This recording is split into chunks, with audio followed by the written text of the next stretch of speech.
change your roll of labels, open the lid of the printer and then lift the sensor bar for access to the empty roll of labels. Then lift the empty roll of labels and the roll holder from the printer. Release the catch on the left of the roll holder so that you can remove the empty roll.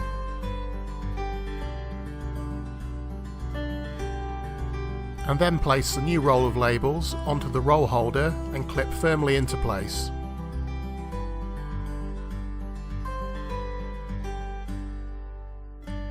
Now slot the roll holder back into the printer.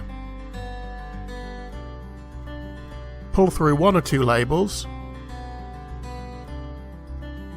and then clip the sensor bar back down into place before lowering the print head.